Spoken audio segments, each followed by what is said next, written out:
j'ai une anecdote. En 2025, j'ai décidé que j'allais parler plus de moi. OK. Moi. J'ai, je n'épargne tous les détails, là, mais j'ai dû faire livrer un fil et un washer de lave-vaisselle. Okay. J'avais besoin, tu sais, des fois dans la vie, tu as besoin d'un raccord électrique puis d'un washer de lave-vaisselle. C'est des choses qui se peuvent. Y a-t-il un mot français pour ça, washer? Un washer. Maintenant, quand tu tapes, il y a une quelle publicité initiative là-dessus. d'un quincaillier. Je trouve ça terrible. Ah ouais, pour vrai? Épouvantable. Moi, j'écoute, je trouve ça... bonne, moi, ça me réchauffe. La pub est bonne, mais l'idée derrière ça est épouvantable. Ouais.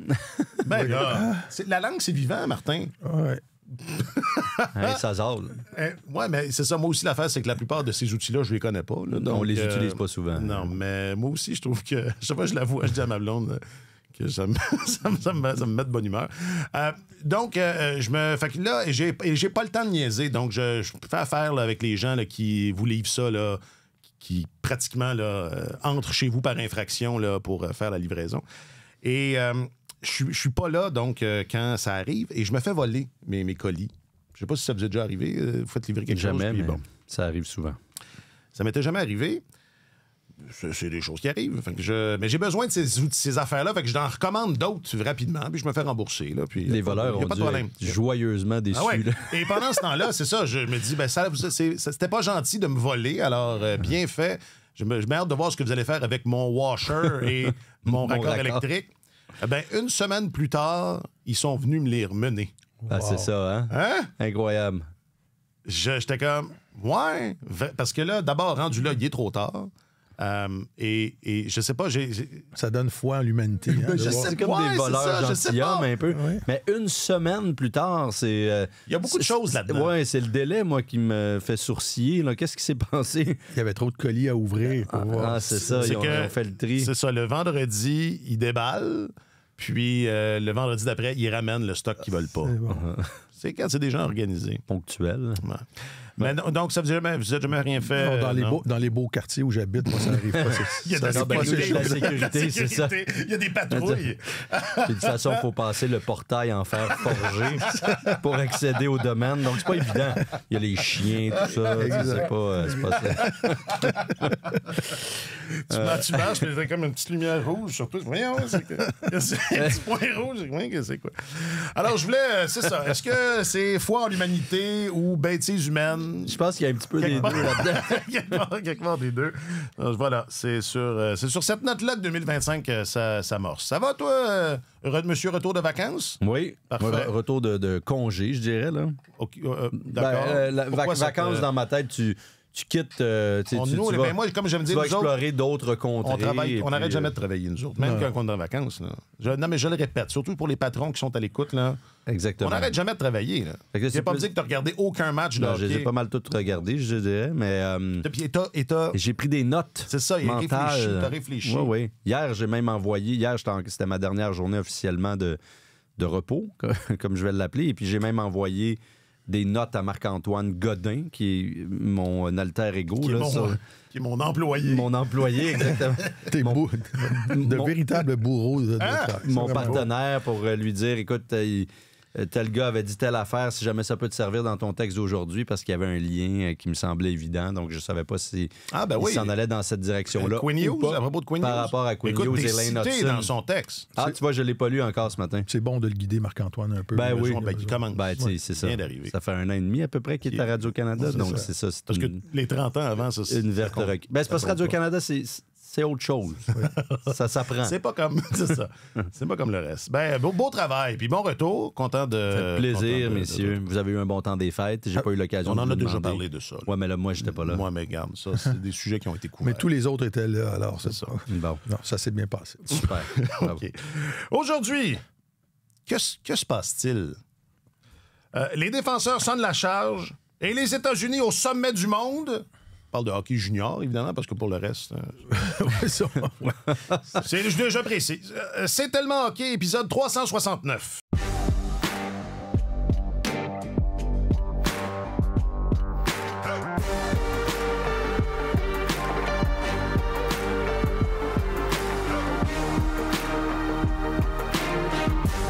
il est de retour, votre journaliste affecté aux affaires du hockey.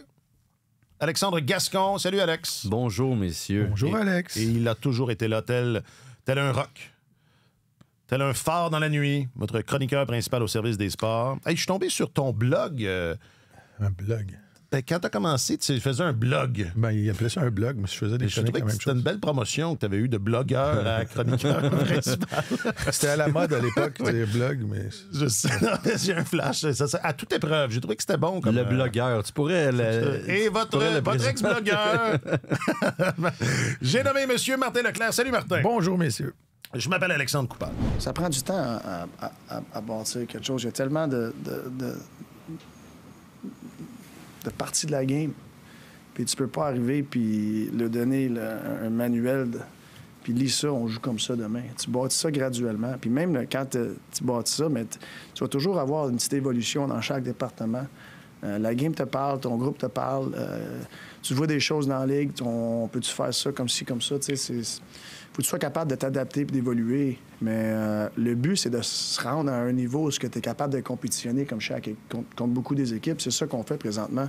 Moi, je trouve qu'on se donne une chance de gagner. Ça ne garantit pas une victoire. Tu sais pas si tu vas finir sur les jeux, tu sais pas si tu vas avoir des gros arrêts. Mais j'aime notre comportement, comment on veut jouer.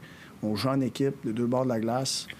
Puis, ouais, c'est un niveau où je voulais atteindre. Puis, c'était pas nécessairement avoir une date où j'atteigne ça à cette date-là. Le but, c'est d'arriver là. Puis, je trouve qu'on est à un niveau présentement où on peut compétitionner. Puis là, bien, c'est de continuer à avoir cette constance-là. Puis, quand tu pognes des stretches de même, bien, ça donne beaucoup de confiance au groupe. Martin Saint-Louis, après une autre victoire du Canadien, mais c'est pas tant ça, c'est pas tant le pointage, mais une autre démonstration mystifiante d'exécution de cette équipe-là, qui se solde par une victoire hier au Centre Bell contre les Canucks de Vancouver. Puis ça fait quelques fois que je dis ça, mais ce que Martin Saint-Louis vient de dire, bon, à quelques nuances près, c'est ce qu'il nous répète depuis qu'il est là. C'est juste que là, c'est comme... Il y a la relation entre son propos et ce qu'on voit sur la glace a changé. C'est un changement presque à 180 degrés. Puis je vais vous lancer avec quelque chose de très simple et de très facile pour vous autres. Comment ça? Comment ça? Qu'est-ce qui... C'est les mêmes joueurs? C'est le même entraîneur? Tu sais, cet entraîneur dont on disait que ça tardait... Je suis un peu mystifié parce que, bon, ils gagnent, tant mieux. Mais même contre Chicago, ils ont perdu, puis on disait, ils n'ont pas perdu. Martin Leclerc, pas Leclerc, Martin Saint-Louis disait ça. On n'a pas été battus, puis ça m'amusait, ça finissait par m'amuser, mais je comprends rien. Je comprends rien. Martin, as-tu une piste d'explication? Ben, écoute, moi, je pense que tout part de la défense, premièrement. Souvenez-vous de la confusion épouvantable qu'il y avait dans cette équipe-là dans les 4-5 premières semaines du calendrier, après un camp d'entraînement affreux. Même les joueurs verbalisaient qu'ils étaient confus avec le système de jeu dans leur zone. On voyait des revirements, on voyait cette équipe-là être emprisonnée pendant de longs moments dans sa zone. Et on trouvait ça épouvantable, et ça l'était. C'était l'équipe qui accordait le plus de buts. Et il y a eu un redressement qui s'est fait à partir... On a commencé à travailler pour essayer de redresser ça et de simplifier ça au début du mois de novembre. Ça s'est stabilisé vers la mi-novembre. Et depuis ce temps-là, cette équipe-là ne cesse de progresser. Ouais. Et je ne sais pas si vous avez remarqué hier, là, dans le match que le Canadien a joué, et c'est arrivé dans tous les matchs qui ont été disputés contre des grandes équipes au cours des dernières semaines, le nombre de fois que le Canadien, en sortie de zone, se contente juste de flipper la rondelle sur la bande pour s'assurer qu'elle franchisse la ligne bleue et qu'elle sorte du territoire. Quand il n'y a pas d'option, on ne s'obstine pas à essayer de faire un jeu, une passe transversale ou quoi que ce soit. C'est devenu des automatismes. On a simplifié beaucoup le jeu et on ne voit plus...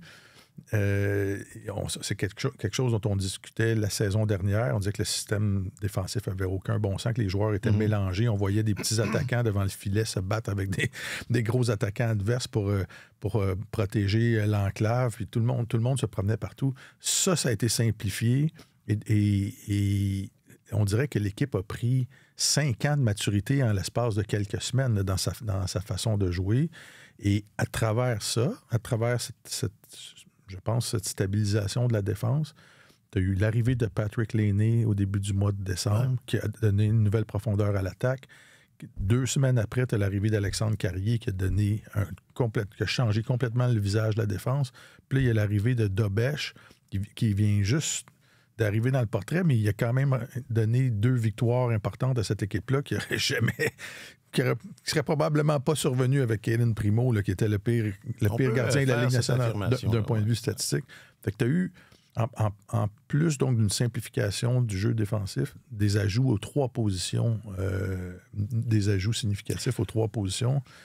Et moi, je suis abasourdi de ça, de cette métamorphose-là. Depuis le 3 décembre, le Canadien est 4e dans la Ligue nationale de hockey. Ça, 4e meilleur. Ça, c'est bon, ça. C'est pas une bonne semaine où on a connu 3 bons matchs. C'est 1 mois contre des équipes de pointe de la Ligue à se maintenir parmi les 4 meilleurs. Puis je parlais de la mi-novembre tantôt. Depuis la mi-novembre, le Canadien est 7e dans la Ligue nationale. Fait que c'est pas un coup d'éclat, c'est pas une erreur statistique. C'est devenu une tendance lourde. Et moi, je suis content. Je suis content pour les partisans de cette équipe-là qui l'ont soutenu à la vie. À la vie et à la mort depuis plusieurs années dans des circonstances très difficiles. Hier, au Centre Bell, là, ça devait valoir la peine là, de dépenser des milliers de dollars. Non, mais j'imagine que les gens qui étaient là se sont amusés parce que c'était un match qui était très amusant. Tu me regardes, j'y étais pas, mais oui, je suis convaincu que ça devait être un match divertissant. Puis enfin, on oserait dire, Martin a bien exposé qu'est-ce qui a changé dans cette équipe-là. Il y a aussi le fait que c'est une équipe qui n'est pas blessée. Pratiquement ou très peu. Si je veux faire juste une petite parenthèse, ça fait quand même 3 matchs là, que Patrick Laine est pas David là. Savard. Et puis on s'en rend pas compte. Ça ou ça, parce que c'est sûr que cette équipe-là était blessée, c'était l'hécatombe. Là. Mais à un moment donné, il faut que tu sois capable d'avoir du succès aussi. C'est normal, les blessures. Il faut que tu sois capable d'avoir du succès aussi quand il manque des joueurs importants. Et c'est ça qu'on a vu dans les 3 derniers matchs. L'absence de Laine est arrivée à un moment où l'équipe avait pris son envol. Donc peut-être que ça faisait moins mal un peu. Aussi, Laine a apporté des victoires à cette équipe-là en avantage numérique. Et ce qui a changé, c'est que le Canadien n'est plus du tout dépendant de ses unités spéciales pour remporter des matchs en ce moment. Dans la première partie de la saison, disons le premier quart ou jusqu'à la mi-novembre environ, quand le CH réussissait à gagner, c'était bien rare que Martin Saint-Louis s'emportait. D'ailleurs, il ne le fait pas plus maintenant, mais on savait que c'était dû au brio de Samuel Montembeault, par exemple, ou au fait que le Canadien avait bien performé sur les unités spéciales, autant en avantage qu'en désavantage numérique. J'ai plus les chiffres sous les yeux, mais c'était flagrant à quel point, si les unités spéciales ne performaient pas, le CH ne remportait pas de partie. Là. Ça ne fonctionnait tout simplement pas. Là, on a réussi à complètement s'affranchir de ça, de se sevrer de nos unités spéciales qui sont encore, cela dit... Elles sont très bonnes. Tout à fait respectables, mais à 5 contre 5, le Canadien, dans cette séquence-là... Moi, j'ai pris comme point de référence... Bon, il y a évidemment ce fameux match du 11 novembre là, à Buffalo, que le Canadien avait remporté 7-5, tout de suite après l'intronisation de Weber et compagnie, qui est un peu un point de démarcation. Et Martin disait qu'ils sont 7e dans la Ligue depuis ce temps-là. Moi, j'ai regardé après la déconfiture, la dégelée, la raclée, appelez ça comme vous voulez, de 9-2 des Pingouins au Centre Bell, une raclée historique dans leur domicile. Et puis, on se maintient là en termes de points. Ils sont 2e dans la Ligue, tout juste derrière l'Avalanche du Colorado depuis cette séquence-là, avec 8 victoires, 3 défaites. J'ai pas exclu la défaite suivante contre les Jets de Winnipeg. J'aurais pu le faire. Ça aurait biaisé encore plus les résultats. Ben, pas biaisé, mais favorisé davantage le CH. Mais ils n'avaient pas disputé un mauvais match à ce moment-là. Mais depuis ce temps-là, c'est l'équipe qui marque. Elle est 2e dans la Ligue nationale pour le nombre de buts marqués à 5 contre 5, avec 30 buts en 11 matchs à 5 contre 5, derrière les Leafs qui sont à 32. Ça, c'est... Et avant... Donc, du début de la saison jusqu'au 13 décembre, ils étaient 30e pour les buts marqués à 5 contre 5. Ils sont rendus 2e depuis tout près d'un mois environ. Alors, ça a changé. Ils en ont marqué 30, accordé 20. Et à l'inverse, ils en avaient marqué 51 depuis le début de la saison jusqu'au 13 décembre et en avaient donné 77. Donc, la dichotomie, le clivage... Mais moi, j'ai jamais vu quelque chose comme ça. C'est majeur. Alors, ça, c'est peut-être plus une conséquence, là. Qu'est-ce qui en est la cause? Bien, je pense que tout ce dont Martin vient de parler, le fait que c'est une équipe enfin qui est en santé, ça aide. Kirby Dach, on avait dit on va lui donner une moitié de saison. C'est pas parfait. On arrive à la moitié de la saison, mais force est d'admettre que c'est quand même plus le même joueur que ce qu'on voyait dans les 2 premiers mois, les premières semaines. Donc, ça apporte une profondeur aussi. C'est sûr que l'arrivée de Carrier en défense a tout changé. Le fait que Martin Saint-Louis s'ajuste, il disait, on l'a entendu là, dans l'extrait, faut s'adapter. On a un plan en tête, on sait ce qu'on veut faire, mais chemin faisant, il y a des choses qui peuvent changer. Puis il faut avoir la latitude ou l'intelligence, le jugement d'être en mesure de s'adapter. Il l'a fait, il a simplifié le système défensif de son équipe qui vraiment en arrachait. Là, et avait de la difficulté à bien l'appliquer, même si elle le comprenait. Il y avait énormément de lectures de jeu à réaliser en un court laps de temps dans sa zone défensive. Puis ça menait souvent à des erreurs majeures. Puis la grosse différence aussi, c'est qu'on voit, je sais que ça devient un peu... allons au tableau. Tableau, mais c'est un peu comme un cliché où Saint-Louis ou les autres hommes de hockey vont souvent dire ça, il faut être connecté. Qu'est-ce que ça veut dire, ça? C'est que tu es toujours conscient de ce que tes coéquipiers vont faire sur la glace, puis tu es en bonne position pour réagir si jamais il rate son assignation. Puis jusqu'à il y a un mois environ, quand il y avait une couverture défensive qui était ratée, ça menait presque automatiquement, peut-être pas une chance de marquer, mais clairement une faille dans l'armure, puis il y a une ouverture pour l'autre équipe. Un danger. Puis c'était pas rare que ça déboulait par la suite. Tandis que là, quand il y a des erreurs en défensive, tout le monde est vraiment plus sur la même longueur d'onde, puis c'est pas rare qu'il y ait quelqu'un qui est là pour couvrir tes arrières si tu as gaffé. Alors ça, c'est une grande différence. Puis je pense qu'il faut vraiment saluer la persévérance puis la détermination des vétérans dans cette équipe-là. Ce ne sont pas eux nécessairement qui produisent le plus en ce moment, mais de la façon dont Brendan Gallagher, Josh Anderson, Jake Evans, on va y inclure Christian Dvorak là-dedans, puis en défense, peut-être Matheson, Savard, ont semblé toujours croire au projet et se sont appliqués et acharnés. Ils ont joué avec acharnement depuis le début de la saison. Je pense que ça a fini par avoir aussi un effet d'entraînement. Puis il y avait peut-être des jeunes qui ont réussi à sortir de leur tête un peu, puis à être plus dans le projet collectif. J'allais faire de l'over-philosophie, mais c'est ça. Parce que... Mais t'en feras pas? Je sais plus, là. Écoutez-moi hésiter. J'allais... il hésite. Et là, il y a non, mais c'est parce que aujourd'hui, c'est facile de dire « Ah, ben ils avaient juste besoin d'un peu de temps. » C'est facile de dire ça parce que visiblement, c'est ça la différence. Ben, ils sont en train de négocier avec succès la partie la plus difficile à réaliser ou le segment le plus difficile à réaliser d'une reconstruction, c'est-à-dire devenir une équipe qui est capable de gagner des matchs. Ouais. Ça a l'air niaiseux, là, mais c'est un peu ça. Il y en a combien qui s'y sont cassés les dents et s'y cassent encore les dents à ce jour. Est-ce que c'est réglé, c'est fait, on n'en parle plus, c'est appris, on regarde en avant? Oui, on regarde en avant, mais c'est sûr qu'il va y avoir des écueils. Des écueils, des reculs à l'occasion, c'est clair, mais il y a quand même quelque chose qui s'est passé. Là, hier, Cole Caulfield disait c'est nouveau pour nous de gagner autant, puis on commence à y prendre goût. Donc, c'est sûr que la victoire a cet effet-là d'entraînement. Évidemment, vous propulse, gonfle votre confiance. Ça peut avoir un effet boule de neige. Je pense qu'il y a un petit peu de ça là-dedans, mais c'est une équipe qui n'avait jamais remporté un match après, quand ils tiraient de l'arrière après 2 périodes, viennent de le faire 3 fois de suite. Leurs 3 dernières victoires, ils accusaient un retard après 40 minutes. Et pas contre des pieds de céleri non plus, là. Donc, il y a une bonne dose de maturité qui a été absorbée, je dirais. C'est vrai que leurs jeunes sont jeunes, oui, mais ont quand même pas mal d'expérience aussi. Mais ça paraissait pas. Non, ça paraît. Ah non, puis au début de la saison, Suzuki, Caulfield, tout ça, même s'ils amassaient quelques points, je sais que dans l'organisation, on était très, très déçus de leur niveau de jeu, là. Qu'on trouvait qu'ils contribuaient à la défaite constamment de l'équipe puis qu'ils étaient parmi les pires joueurs sur la glace. Donc, c'est quand même tout un retournement de situation Parce qu'eux aussi, malgré la production, là, qui se faisait surtout en avantage numérique et tout, ils étaient bien loin d'offrir ce qu'on attendait d'eux.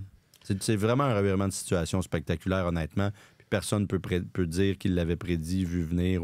Je pense que c'est une surprise pour tout le monde. OK, ancrons-nous dans le concret pour la suite. Hier, il y a 2 défenseurs qui se sont illustrés. Qui sont dans dans tous les résumés ce matin. Caden Goulet, d'abord. Lane Hutson, ensuite, ou enfin dans l'ordre que vous voudrez. Alors, je vous laisse dire quelque chose, puis ensuite, je vais enchaîner. OK. Bien, écoute, moi Caden Goulet m'a impressionné hier. J'ai trouvé que c'était une démonstration de leadership incroyable. Quand tu reviens d'un long voyage sur la route comme ça, d'un long voyage, c'est fréquent de voir les équipes arriver puis manquer d'énergie. Dans le premier match à domicile, c'est un piège que tous les entraîneurs essaient d'éviter puis se cassent la tête pour essayer de préparer. C'est vieux, ça arrive tout le temps. Et Caden Goulet s'est présenté hier sur la patinoire, a tracé le chemin dès sa première présence, mise en échec percutante contre Jonathan Lekerimaki. Et il n'a jamais arrêté durant tout le match. Et il a entraîné des coéquipiers avec lui dans son sillon. Strobel a suivi.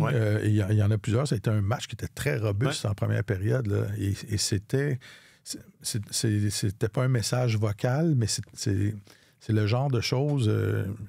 ce matin, je comparais un peu à ce que Shea Weber faisait ça des fois. Et je me souvenais d'une performance... que Shea Weber avait fait en demi-finale des Jeux olympiques en 2010, quand le Canada jouait contre la Russie. Et Shea Weber avait donné une mise en échec absolument percutante à Ovechkin en début de rencontre. Ovechkin avait complètement disparu de ce match-là. Et les Russes avaient subi une des plus dures raclées de leur histoire aux Jeux olympiques. Ça avait fini 7-3 le match. Et c'est Weber qui avait comme pris en charge et voici, vous venez de frapper le mur et c'est comme ça que ça va marcher ce soir. Et Goulet a fait ça hier. Et une reconstruction, pour que ça aboutisse, il faut qu'à un moment donné, tes jeunes joueurs prennent le contrôle de la situation ou s'accaparent l'équipe et jouent un rôle important. Et ça, c'était le genre... C'est le genre de leadership que tu veux voir, là. T'sais, Nick Suzuki est capitaine, mais lui, il se casse la tête pour aller chercher des points, puis il ne peut pas exercer ce genre de présence-là, puis dicter ce genre de moment-là. C'est pas son jeu. Ouais. Alors, ça a marqué la rencontre d'hier, et je trouve que ça démontre, c'était une image qui démontrait à quel point cette équipe-là est affamée et prête à faire les efforts supplémentaires, alors qu'on entre dans la période difficile de la saison, là, dans le creux de la saison, où la plupart des équipes jouent de façon robotique. Eux, ils sont excités d'être là. Ils ont de l'énergie et ils sont prêts à sauter ces barrières-là. Donc, c'est ce que j'ai retenu de ce match-là hier. Veux-tu dire quelque chose? Non, ça va. C'est une question. Non, mais moi, j'allais souligner aussi, moi, je trouve que on a beaucoup parlé de l'arrivée d'Alexandre Carrier, que tout le monde était à sa place. Et hier, parce que, des fois, c'est inégal, c'est pas toujours le cas, mais... j'ai trouvé que les performances de Hutson et Goulet avaient fait un peu d'ombre à la soirée de Mike Matheson, qui a eu une super bonne, qui a eu une bonne soirée, qui, je trouve qu'il est... Évidemment, c'est un patineur là, dans une classe à part, là, mais j'ai trouvé qu'hier, ça paraissait aussi.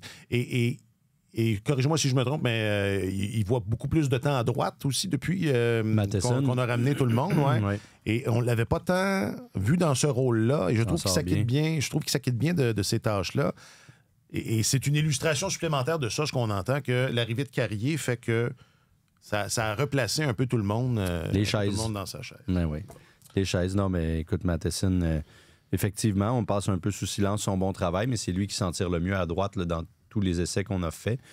L'échantillon n'est pas grand là, non plus. Mais ça commence à faire un moment. Là. Et Hutson, hier, c'était quelque chose. Là. Je ne sais pas si tu avais parce que je sais que tu aimes ça te réserver un segment Lane Hutson dans à peu près tous les épisodes. Tu as toujours un segment Lane Hutson.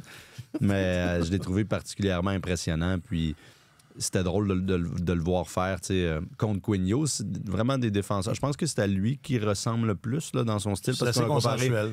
Makar, Adam Foxton, moi, je trouve que c'est vraiment... Il se rapproche vraiment plus de Quinn Hughes. C'est drôle parce que l'année dernière, pendant le voyage du Canadien dans l'Ouest, on lui en avait parlé à Quinn Hughes, pas directement d'Hudson, mais de cette difficulté à faire la transition, le saut entre la NCAA et la Ligue nationale directement, particulièrement pour un petit défenseur offensif. Donc, lui était bien placé pour savoir de quoi il parlait. Puis, il a commencé par donner une longue réponse élaborée, assez intéressante, où il parlait justement de ces défis-là, où il dit, tu sais, moi, je sentais à l'université, j'étais capable de battre des joueurs à 1 contre 1 juste par l'agilité de mon coup de patin. C'était pas un problème. J'ai appris assez rapidement qu'il fallait que je me repose beaucoup plus sur mes coéquipiers, leur faire confiance, etc. Il disait ça, entre autres. Puis, à mi-chemin de sa réponse, il finit par s'arrêter pour dire je sais pourquoi tu poses la question. Il va être correct. Puis, il parlait pas de... J'ai pas de chute. Il parlait pas de Luke Tuck. Merci. C'est la chute que je cherchais. Il parlait pas de Luke Tuck, il parlait bien de Lane Hudson. Comme quoi, il était très au fait. Ouais. Parce que Hudson, on s'entend, c'est mars dernier. Là. On est quand même loin de l'arrivée d'Hudson dans la Ligue nationale. Il était très au fait. Ça arrête en plein milieu de la question pour dire il va être correct. Et de rappeler vers la fin, l'important, c'est pas ce qu'il va être à 20-21 ans, c'est ce qu'il va être à 25-26.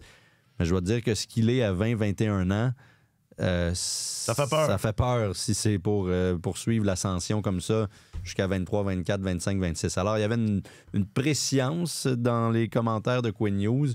Je trouvais ça intéressant de les voir s'affronter pour la première fois hier. J'avais ces propos-là en tête. Puis, je pense qu'Hudson est déjà a atteint un stade qu'on n'envisageait pas. En tout cas, certainement pas aussi rapidement pour lui. Il n'y a pas un défenseur qui a eu autant d'impact offensif chez le Canadien sa première saison depuis Chris Chelios.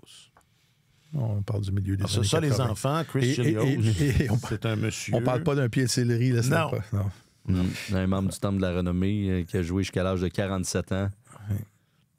Alors, c'est vraiment impressionnant. Puis là, Hudson domine la colonne des marqueurs chez les recrues de la Ligue nationale. Puis Piqué a eu quand même tout un impact à son arrivée, il faut le dire. Oui, absolument. Oui. Absolument. C'est juste que ça n'a pas dû... Ça a été ça a été plus long qu'Hudson, à date. Oui. Mais c'est vrai que ça s'est étiolé. Voilà. Mais c'était pas... Piqué était spectaculaire, extrêmement spectaculaire, mais il rendait pas ses coéquipiers meilleurs... Comme Hudson. Distribuer les rondelles, créer des chances de marquer, juste par son intelligence. Ça, c'est vrai. Sa façon de dégager les lignes de passe et tout ça. Mais c'est vrai qu'il y avait d'autres aspects à son jeu. Il frappait. Subban avait apporté beaucoup d'adrénaline à cette équipe. Je me rappelle qu'en séries éliminatoires, là, quand ils ont éliminé les Bruins en 7 matchs en 2014, là, ils avaient rendu fou à lui seul. Il y avait cet aspect-là aussi qu'évidemment Hudson n'aura jamais. Là, mais... Tu disais, Martin, ce matin, il pointe en tête des compteurs chez les recrues, mais je me suis fait dire la semaine passée que c'était stupide d'envisager que ce soit pas Macklin Celebrini qui gagne le Calder. Il y a quelqu'un qui m'a dit ça. C'est pas ça qu'il t'a dit. J'ai écouté le balado. Il m'a dit, t'es un parce que tu disais que Celebrini n'avait pas un impact sur son équipe. Ce que j'ai dit, c'est qu'on sent... C'était... sans nausée, là, c'est pas important. C'est ça que j'ai C'est un peu ça que tu disais. C'est ça que je pense. Là, il t'a remis à ta place en disant c'est faux. Mais c'est faux parce qu'il a changé la donne à sa nausée, Celebrini. Oui, mais... Écoute, l'autre, il est défenseur dans l'équipe la plus suivie au monde. Je veux dire... Dans les meilleurs défenseurs offensifs de la Ligue nationale présentement, il joue 24-25 minutes par match à une position plus difficile. Il est centre numéro 1, Macklin Celebrini. Je ne sais pas si c'est tant que ça une position plus difficile. Macklin, c'est quoi ce prénom-là? En tout cas, on peut s'entendre que c'est peut-être les deux positions les plus difficiles, mais centre numéro 1 dans cette équipe-là qui... n'allait franchement nulle part l'année dernière. Puis là, évidemment, ils participeront pas aux séries éliminatoires cette année, mais c'est pas la même équipe. Là. Ils sont beaucoup plus compétitifs. Ils ont gagné des matchs qu'on les aurait jamais vus pouvoir même espérer l'emporter l'an passé. Sont-ils dans le portrait? Non, ils sont pas dans le portrait, mais c'était pas l'objectif. Ils sont en arrière dans la reconstruction aussi. Là. Non, mais je cabotine, mais d'abord, Macklin, c'est un excellent prénom. Mais je dis pas, je lui enlève rien. Je dis juste que c'est impressionnant ce que Hudson fait. À la fin des émissions, je pense que le trophée Calder devrait être décerné avec un peu les mêmes critères du joueur le plus utile. Quel recrue a eu le plus d'impact dans son équipe? C'est pas juste le nombre de points individuels récoltés. Puis la question se pose très, très bien, je pense. Si Lane Hutson n'avait pas commencé la saison avec le Canadien, s'il n'avait jamais posé un patin sur la patinoire cette saison, est-ce que le Canadien serait positionné en séries éliminatoires aujourd'hui? Il manque 3 buts hier. Hein? S'il n'est pas là, il manque 3 buts. Puis il n'aurait pas en avoir d'autres. Alors, mais en tout cas, il reste une demi-saison à disputer, puis on verra, mais ça, faut pas oublier au bout du compte que ce trophée-là est voté par des journalistes, que les gars qui évoluent dans des marchés plus visibles sont avantageux. Ont un certain avantage. Celebrini est un petit peu à l'écart en Californie. C'est beau, il a été le premier choix au total, mais si le Canadien connaît une fin de saison miraculeuse... Si le Canadien se qualifie en séries éliminatoires... C'est ça va. Il y a beaucoup de facteurs qui vont entrer en ligne de compte. Mais ce que Marc-Antoine disait, je pense, je vais prendre sa défense, c'est que pour l'instant, Celebrini est probablement favori, mais avec des performances comme celle-là, l'écart se resserre. Et le trio de tête, les finalistes sont déjà connus, là, je pense. Et Hutson est en avant de Michkov dans ma tête, facilement. Ouais. Puis, encore une fois, les voteurs, mettons que si ça se jouait entre Michkov et Hutson, t'en as un qui est un jeune Américain qui joue... en tout cas, c'est sûr que c'est politique. C'est sûr qu'il y a de ça. Ça a toujours... c'est pas nouveau. Mais à date, il est tout à fait dans la conversation. Ben oui, absolument. Là, Jacques-Alexis, là, Alex a fait une phrase, il a dit CH, puis il a dit séries éliminatoires. Moi, je pense que tu devrais monter ça, faire un montage avec ça. Ça devrait être ça, le teaser. C'est une petite note ça de réalisation. Ça commençait par si jamais, je pense. Non, mais ça, t'enlèves ça. Ah ouais. Si par miracle... Comme ça. Mais reste que c'est une phrase qu'on va... si jamais, c'est une phrase qu'on va entendre de plus en plus, non? On est mardi le matin, le 7 janvier, puis là, ils sont en position de participer. Donc. Je me suis pincé hier quand j'ai pris le métro après le match. T'es-tu fait mal? Je croyais pas... Je pensais pas qu'on assisterait à ça cette saison et peut-être... Surtout pas si rapidement. C'est ça. Et je me suis amusé ce matin à retourner dans le temps pour retrouver le dernier moment où le Canadien s'est retrouvé parmi les équipes classées en séries éliminatoires au mois de janvier, dans une saison normale de la Ligue nationale de hockey. Donc, pas la saison de la saison qui compte pas. Donc, pré-pandémie, parce que tout le monde le sait, si avec l'affiche que le Canadien a eue durant la saison de la pandémie, la saison où il a participé à la finale de la Coupe Stanley, il ne se serait pas qualifié. Moi, j'ai une bonne idée de ces camps. Alors, j'irais janvier 2017. Alors, c'est je l'ai retrouvé, la date ce matin, 27 mars 2019. OK, qui était en position de participer. Oui, ils n'ont pas fait. Ils n'ont pas fait les séries. Oui, mais... je me rappelle de peu. Alors, c'est ça. C'était à la fin du mois de mars. Il restait 4 matchs à disputer à la saison régulière. Et le Canadien, finalement, avait terminé la saison avec 96 points. Il avait raté les séries par 2 points, malgré une récolte de 96 points, ce qui était rare de rater les séries à 96 points. Et donc, ça fait 5 ans, 9 mois et 11 jours. Ça fait 2113 jours. Il y a eu 418 matchs de disputés depuis ce temps-là. Depuis la dernière fois, le Canadien était en série après les fêtes dans une saison normale. Et Marc Bergevin, donc 2 semaines après cet événement-là, avait fait son post-mortem, son bilan de fin de saison. Et il avait dit, on a une des équipes les plus jeunes de la Ligue. On a 10 jeunes de moins de 25 ans dans l'alignement. Ce n'est que le début. Il avait raison.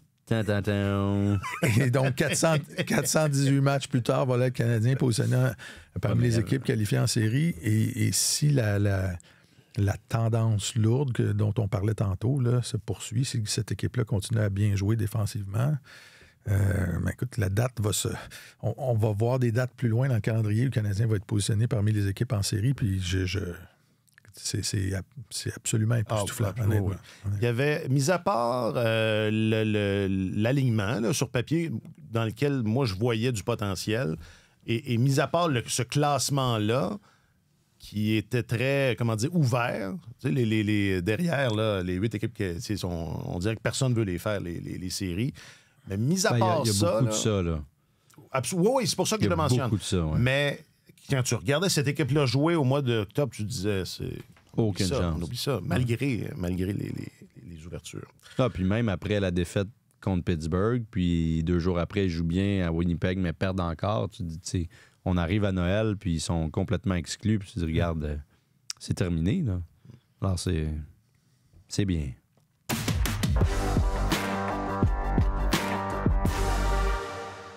On approche la mi-saison. D'ailleurs, il n'y a pas un bilan. Je pense qu'il y a un bilan. J'ai entendu... avec Kent Hughes mercredi, normalement.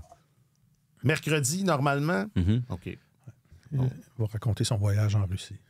Il va sûrement avoir des petites questions là-dessus. On n'en a jamais parlé. On n'en a pas reparlé de ça ici. Moi, je trouvais que c'était... Évidemment, personne n'est en faveur de la guerre. Là. Je veux dire, on est tous, personne n'est contre la vertu. Là. On trouve tout, évidemment, que c'est la situation géopolitique et penche d'un côté. Mais j'ai trouvé que, du moment que tu sélectionnes un joueur russe, j'ai trouvé que c'était, sans dire que c'était malhonnête intellectuellement, j'ai trouvé que c'était pas complet. Je veux dire... Les critiques à son égard? Moi, j'avais une business en Russie, j'irais voir, là, ou je la vendrais, ou enfin... Ben, c'est ça. Là, ils ont une business en Russie, là, je veux dire, non? Tu peux pas... La Russie a envahi l'Ukraine, commet des crimes de guerre, assassine des civils, viole des femmes, torture des civils, bombarde des écoles. Ça va mal paraître, là, mon père. Ben, ça paraissait mal, non, mais tu peux pas normaliser des relations d'affaires avec un pays. Il y a des sanctions économiques qui ont été imposées par tous les pays européens, les Américains. Les relations bancaires ont été sorties du système bancaire. On a coupé les liaisons. Moi, je trouve que c'est un faux pas épouvantable.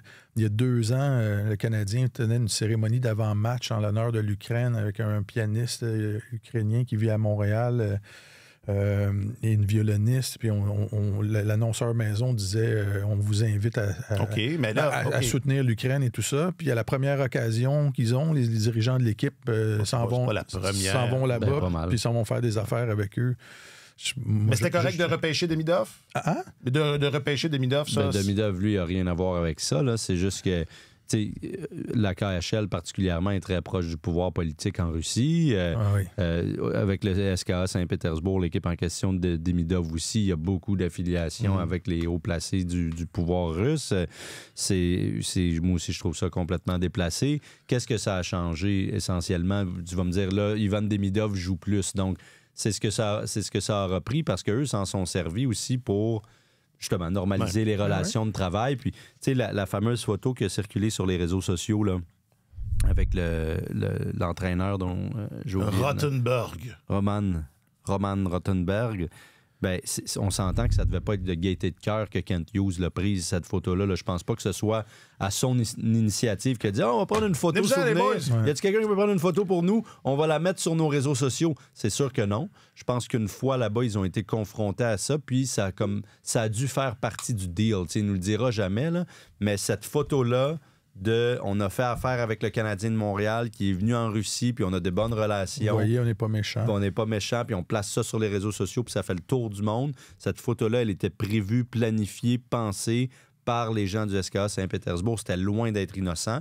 Et ils ont probablement été un peu coincés pour l'apprendre et pour gérer les conséquences qui sont venues après. Donc, je pense effectivement que c'est complètement déplacé parce que ça donne l'impression que tout ce qui t'importe vraiment, toi, comme organisation, c'est de gagner des matchs. C'est de gagner des matchs, puis le bien-être de ton club, tu sais. Puis ça reste un sport, c'est du spectacle, c'est du divertissement. Puis Ivan Demidov, il joue au hockey là-bas en Russie. Peut-être pas autant de minutes par match que tu voudrais, mais ça demeure très, très trivial comme enjeu, tu sais. Donc, je suis assez d'accord avec Martin. Je pense que... Il n'y a pas de... Comment dire? Ça a le mérite d'être clair. Ouais. Ça, il n'y a pas de doute. Et la Ligue nationale a décidé, quand le conflit a éclaté, qu'on continuerait à sélectionner des joueurs russes, puis on continuerait à faire jouer les joueurs russes. Puis, honnêtement, d'un point de vue légal, ces gars-là ont des contrats.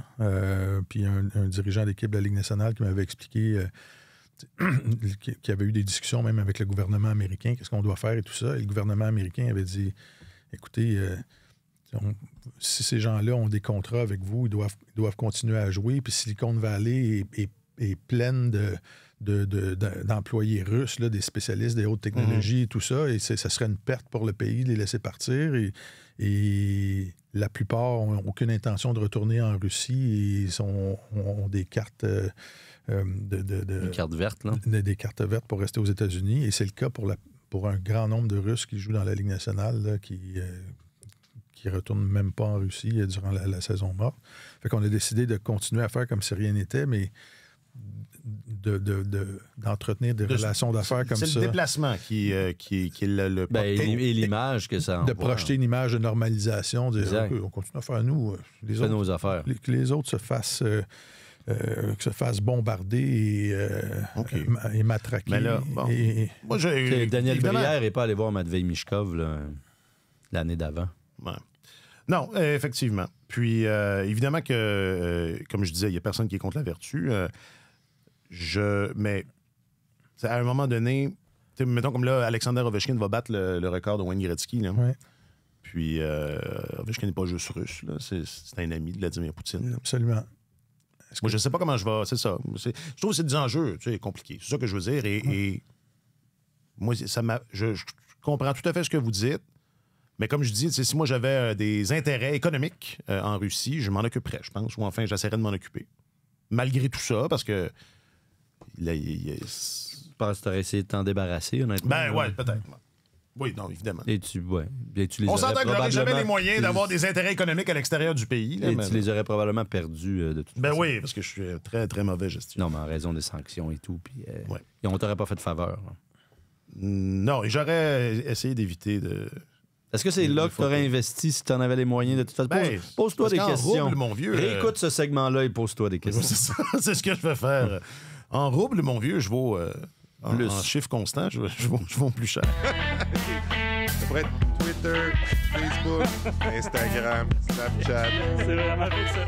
OnlyFans. Le tweet, le book, le gram. Questions du public, réseaux sociaux. Questions du public, réseaux sociaux.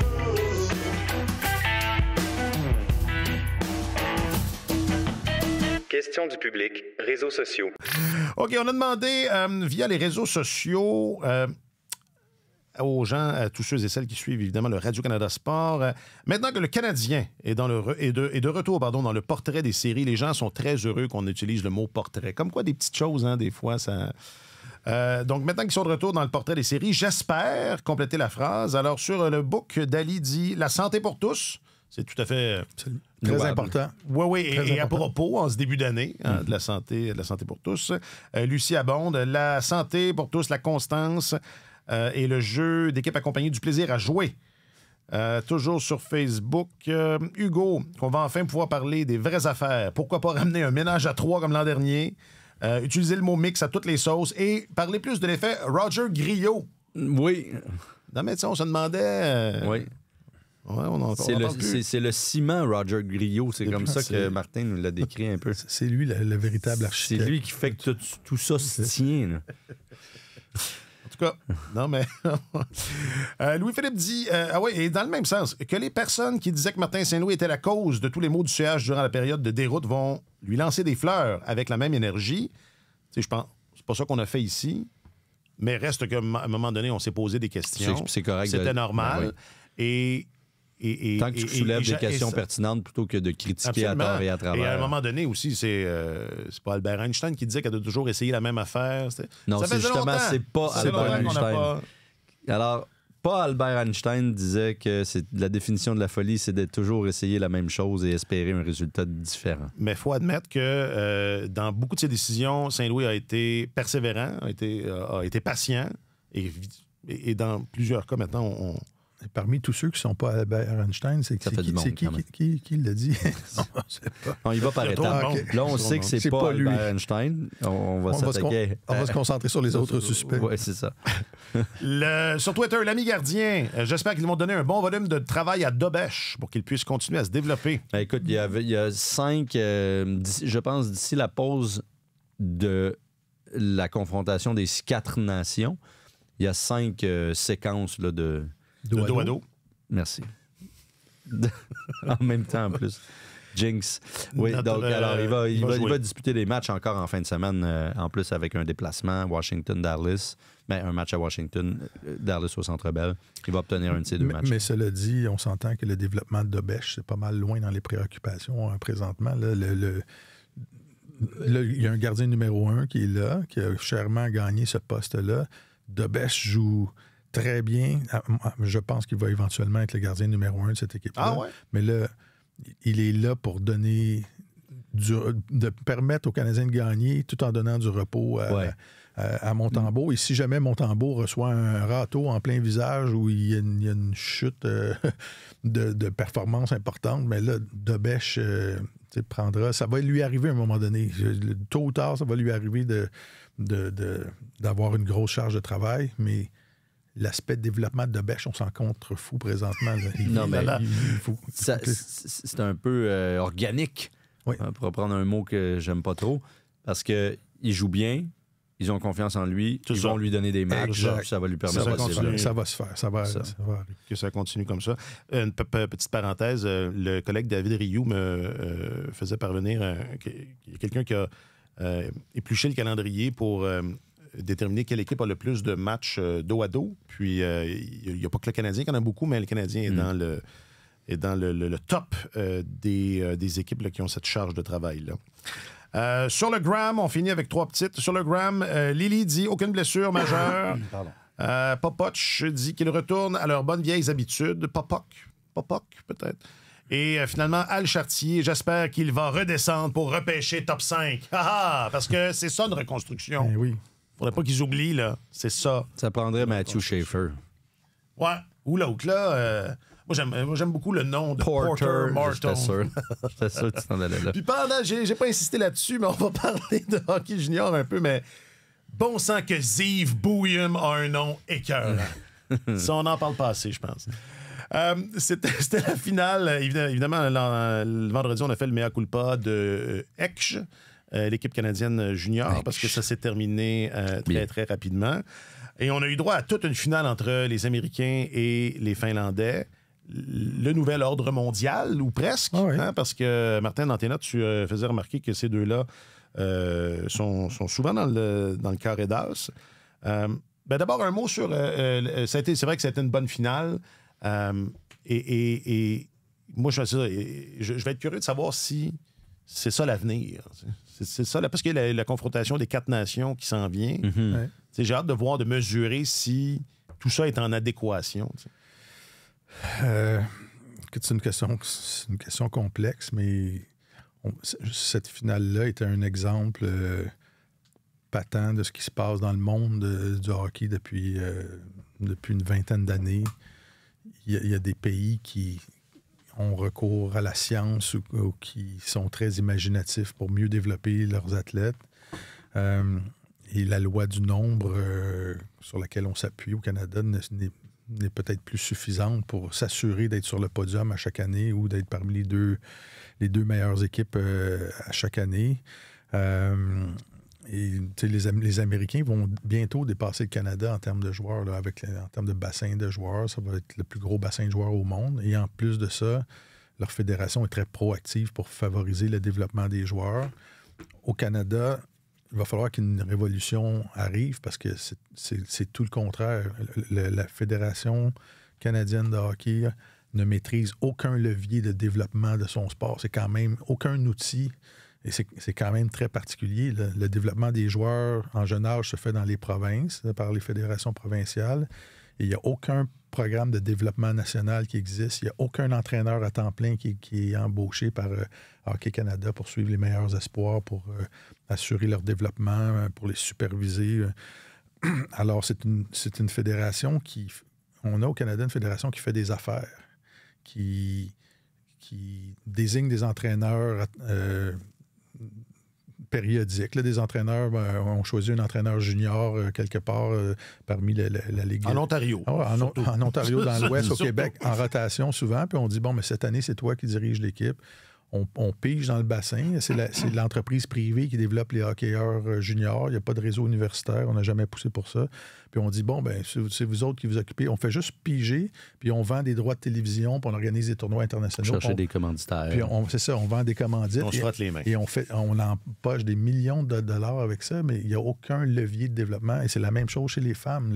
Le plus gros réseau de développement, le réseau crucial de développement en Amérique du Nord chez les femmes, c'est le réseau universitaire américain. 99 % de nos Olympiennes sont développées aux États-Unis. Alors, il va falloir que quelque chose se passe parce que là, c'est rendu que des pays comme la Tchéquie éliminent le Canada au championnat mondial junior. C'est plus une fois de temps en temps. C'est ça. Et je disais tantôt, il n'y a pas d'entraîneur permanent au Canada, à Hockey Canada. Il y a 41 entraîneurs à temps plein en Finlande, où il y a 34 000 jeunes joueurs. C'est presque masculins. Un entraîneur par joueur. C'est fou quand tu regardes ça. Là. Et eux qui n'ont presque pas de moyens trouvent ça important d'investir dans le développement des joueurs, tout ça. Et comparons les parcours des États-Unis dans ce tournoi-là avec celui du Canada. La machine a fonctionné à fond de train de façon incroyable durant tout le tournoi. Il y a plein de joueurs qui ont surpassé les attentes. Le frère de Lane Hudson, Cole, qui a été le meilleur marqueur du tournoi, c'était jamais arrivé qu'un défenseur réussisse ça. Puis ils ont plus que la moitié de leur équipe qui va être de retour l'année prochaine pour essayer de remporter un 3e titre consécutif. Et les États-Unis, avant de faire leur programme de développement national, à la fin des années 90, avaient remporté 3 médailles au championnat mondial junior en 21 ans. Ils n'avaient jamais remporté la médaille d'or. Puis dans les 21 dernières années, ils en ont remporté 13, puis ils ont remporté 7 championnats mondiaux. Alors, ça montre à quel point juste la qualité du système de développement peut avoir un impact sur toute le succès d'un programme, le succès des athlètes qui en font partie. Et depuis la création du programme national américain, il y a 100 joueurs américains de plus dans la Ligue nationale qu'il y en avait, alors que le Canada a perdu des joueurs. Alors, il y a aussi une force du nombre là-dedans, beaucoup plus de joueurs américains qui jouent maintenant qu'à l'époque. Là. Oui, mais ils font les choses bien mieux. On a perdu des parts de marché, ils ont plus que doublé les leurs. Fait que je suis admiratif de voir ce que les Finlandais font avec si peu de joueurs, avec peu de moyens. Admiratif de voir que les Américains, eux, ont un gros bassin et se disent on va s'en occuper. On va s'en occuper de notre gros bassin. Et là, c'est parce que ça devient difficile. Les Allemands le font, les Suédois le font, les Tchèques le font, tout le monde le fait. Et il va y avoir des lendemains difficiles au Canada si on n'emboîte pas le pas dans ça. C'est bien résumé. Alex et moi, on a gelé. Va falloir s'en occuper de notre gros bassin. les deux. On a gelé. Est-ce qu'on peut recommencer? Non, on reprend. Mais oui. Non, je cabotine, mais... Mais c'est vrai. Comment ça se fait que il n'y a pas de programme de certification nationale des entraîneurs? Comment ça se fait qu'il n'y en a pas qui sont payés, qui ne gagnent pas leur vie à faire ça, puis à encadrer les entraîneurs bénévoles? Comment ça se fait qu'il n'y a pas un responsable entraîneur payé de hockey Lac-Saint-Louis qui se promène au hockey mineur puis qui donne du temps à un peu tout le monde, à un peu tous les niveaux, puis qui passe du temps avec les entraîneurs bénévoles, puis qu'il n'y a pas de formation, puis qu'il n'y en a pas un pour hockey Outaouais, puis un pour hockey Bas-Saint-Laurent. Puis, je veux dire, il me semble que ce serait une base. Puis il va falloir se poser la réflexion, comme Martin le suggérait dans sa chronique, est-ce que ça va valoir la peine?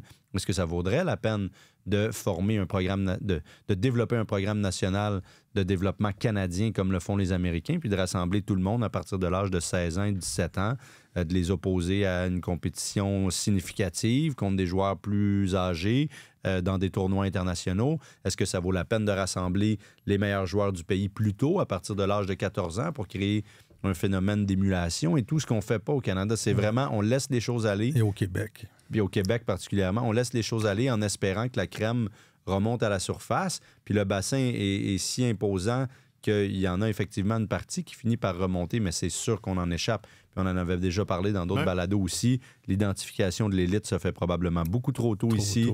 Mais il y a un aspect politique bien plus présent dans le hockey mineur, canadien, québécois, canadien en général, que dans ces programmes-là de développement où il doit y en avoir là, des petits scandales là, à petite échelle, mais il y a beaucoup plus de mobilité, de fluidité, de si ça marche bien, tu montes, ça va moins bien, tu descends, mais c'est pas grave.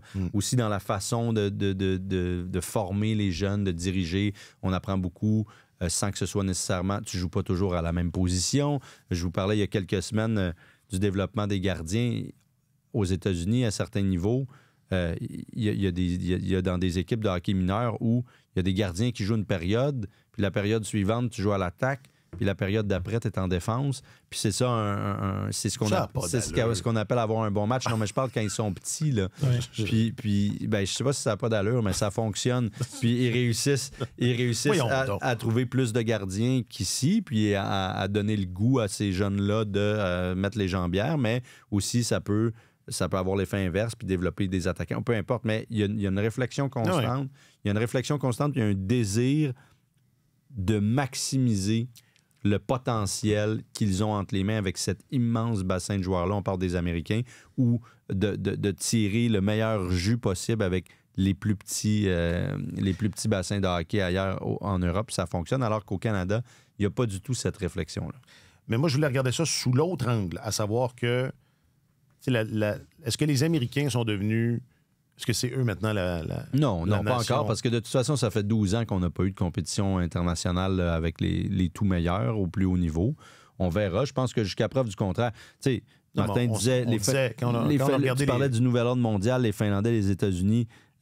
Dans cette période-là, le Canada a remporté autant de médailles d'or que les États-Unis. Je pense que tu parlais d'une période de 13 ans. Oui, mais c'est 5 Canada, 5 États-Unis. Les États-Unis ont remporté 2 médailles de plus que le Canada. Total. Mais il y a autant de médailles d'or. Ça compte pas.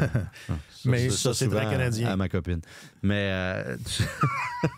Mais tout ça pour dire que mais c'est ça, ils sont encore là, mais oui, c'est plus la même domination.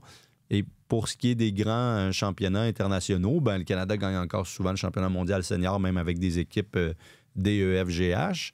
Et ont gagné les 2 derniers Jeux olympiques auxquels les joueurs de la Ligue nationale ont participé. On verra. Puis la Coupe du monde et tout. Mais est-ce que ça peut changer? C'est très possible. Ce sera peut-être plus la même domination. Puis je pense que c'est la seule affaire qui pourrait faire en sorte que ça va éveiller les consciences à Hockey Canada. De ne pas gagner la médaille olympique. Mettons que là, ils ne participent pas à la finale de la Coupe des 4 nations, puis ils se font sortir en quart de finale aux Jeux olympiques. OK, il faut que ça prenne les deux. Oui, c'est ça. Encore. Non, mais je veux dire, si ces tournois-là, j'ai donné un exemple fictif de résultat, mais si ces tournois-là ne se déroulent pas particulièrement bien, coup sur coup, peut-être que là, ça va faire naître une réflexion. Une étincelle. Ouais. C'est possible. Mais je pense que ça va prendre des déconvenues internationales. Parce qu'on a vu là, à quel point ça a rué dans les brancards après 2 éliminations hâtives au championnat mondial. Moi, je trouve que c'est assez. C'est un tournoi suivi puis extrêmement apprécié au Canada particulièrement. Mais imaginez si ça se met à péter aux Olympiques et tout ça, je pense que la vague de fond va être encore plus importante. J'attendrai pas ça parce que, et on va conclure là-dessus, mais quand les formations ont été annoncées pour le tournoi des 4 nations, la confrontation, des 4 nations, la plupart des gens s'entendaient pour dire que sur papier, c'est les Américains qui sont l'équipe à battre, non? Oui, mais c'est ça. Ils sont devenus l'équipe à battre. C'est ça. Mais c'était pas comme ça avant. Ils l'étaient cette année, certainement. Mais ça aurait été autre chose si la sélection avait été différente. Parce qu'on a laissé... Je sais que vous en avez parlé. Tu parles au niveau Canada, junior. Toi, tu parles au niveau junior. Lui, il parlait... Je parle au niveau des 4 nations, oui. Oui.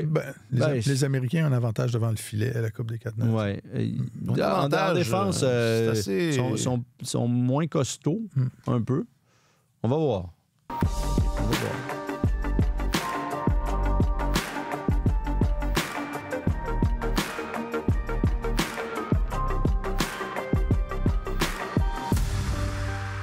Un mot sur Al McNeil? Un petit mot. Non? Un petit mot, oui. Je m'en souviens pas bien, moi, de Al McNeil. Al McNeil, le Canadien a annoncé hier qu'Al McNeil était décédé. Un ancien entraîneur du Canadien, un gars qui avait joué 524 matchs dans la Ligue nationale, un peu avec le Canadien, avec les Maple Leafs, avec les Blackhawks de Chicago, avait fait le tour de la Ligue un peu. Et il était... Henri Richard n'avait-il pas dit de lui que c'était un tata? Un incompétent, oui. Il avait dit, et c'est ça, il a été nommé entraîneur en chef de l'équipe durant la saison 70-71 Claude Ruel a démissionné dans le milieu de la saison. Il ne sentait pas qu'il était en contrôle de la situation. Et on avait nommé Al McNeil, qui était entraîneur adjoint. Et le Canadien s'est retrouvé ce printemps-là en finale contre les Blackhawks de Chicago. Et dans le 5e match, la série était 2-2. Dans le 5e match à Chicago, McNeil avait laissé Henri Richard sur le banc, l'avait pas beaucoup utilisé. Et après le match, Henri Richard, c'était un vétéran dans l'équipe. C'était le prochain capitaine de l'équipe. C'était la dernière saison de Jean Béliveau. Et Henri Richard avait dit après le match, c'est un incompétent. En parlant aux journalistes, là, ça avait fait une grosse histoire. Ça donnait de la bonne copie dans ce temps-là. Absolument. Et on s'entend, on est en finale de la Coupe Stanley. Le Canadien tirait de l'arrière donc 2-3 dans cette série-là. On revenait à Montréal disputer le 6e match. Et là, ça avait dégénéré en question francophone, anglophone, le bon vieux débat, les deux solitudes et tout ça. Et le Canadien avait remporté le 6e match au Forum, était retourné jouer le 7e match à Chicago. Et après avoir tiré de l'arrière 2-0, le Canadien l'a emporté 3-2. Et Henri Richard avait marqué le but égalisateur en fin de 2e période et le but gagnant dès le début de la 3e période. Et donc, après avoir gagné la Coupe Stanley, Al McNeil a été muté entraîneur des voyageurs de la Nouvelle-Écosse dans la Ligue américaine. C'était pas une promotion. Henri Richard a été nommé capitaine et c'est Scotty Bowman qui a pris l'équipe en charge et le reste appartient à l'histoire. Mais quand même, Al McNeil a dirigé les voyageurs de la Nouvelle-Écosse pendant 6 ans. Et c'est lui qui a développé la plupart des jeunes, ou qui a contribué au développement de la plupart des jeunes qui ont fait partie de la dynastie des années 70. Et il était directeur du personnel des joueurs, je pense, lors des 2 dernières coupes, d'ailleurs, des années 78-79. Alors, c'est ça, c'est la petite histoire de Al McNeil qui a eu un séjour très court derrière le banc, qui a remporté la Coupe Stanley et et ça démontre, en tout cas, son histoire, que c'était peut-être pas plus facile de diriger le Canadien à l'époque que ce l'est aujourd'hui. Comment dire, les difficultés n'étaient pas exactement les mêmes, mais au final, c'était pas plus facile. Puis il y a eu une grande carrière ensuite, notamment dans l'organisation. Je dis l'organisation parce qu'il a commencé à Atlanta, si je ne m'abuse, dans l'organisation des Flames. Il a terminé comme entraîneur en chef des Flames à Atlanta et à Calgary. D'ailleurs, moi, j'ai pas vu ça de mes yeux vus, mais ces scènes-là sont bien documentées dans la série télé qu'on a fait sur Jean Béliveau. On voit bien Henri Richard et la réplique, tout ça est scripté. Ouais. Et il y avait tout un caractère, Henri Richard. Ouais. Moi, je me suis fait conter une histoire C'est-à-dire, je me suis fait chicaner. Non, mais Henri Richard qui jouait dans un tournoi de golf et il avait raté son coup de départ. Il avait raté un coup de départ et un de ses partenaires de jeu s'était esclaffé quand il avait raté son coup de départ. Et Henri Richard avait pris le gars et il l'avait lancé dans le lac. Alors, à côté. Wow. Alors tu vois, il y avait quand même du caractère. Il n'entendait pas rire. Et le gars avait arrêté de rire. Il riait plus. Mais moins drôle, je ne sais pas si vous avez vu le texte de la presse pendant le temps des fêtes sur Henri Richard. Oui, absolument. Donc, on a appris qu'il souffrait d'encéphalopathie traumatique chronique. Et donc, en raison des multiples commotions cérébrales, puis que ça avait probablement eu un impact sur son caractère, sa personnalité dans la vie de tous les jours. Alors, peut-être qu'il y avait un peu de TC dans ce jet, dans le lac. Probablement. Bon, évidemment, nos pensées à tous ceux et celles qui l'ont côtoyé. Ça va être ça. Good. Ça va être ça. Merci les gars, bye. Je pense que ça fait le tour. Ciao, bye. À vendredi. Alexandre Gascon, tu es notre journaliste affecté aux affaires du hockey. Bon retour, mon vieux. Merci. Content de l'être. Quel journaliste exceptionnel. Ah, lui, hein. Quel talent. Il tire les ficelles aussi. Ouais. Il emmène large. J'aimerais pas ça être à la place de Kent Hughes au bilan parce que... ça va être... évidemment, ce sera au menu vendredi. Martin Leclerc, tu es notre chroniqueur principal au service des sports. Un grand merci, Martin. Ça fut un plaisir énorme encore une fois. Jacques-Alexis Bernardin est le réalisateur de Tellement Hockey. Merci beaucoup, Jacques-Alexis. Je m'appelle Alexandre Coupal. Bon milieu de saison. Et on se retrouve vendredi. Sur tous les terrains et sur tous vos appareils, Radio-Canada Sport.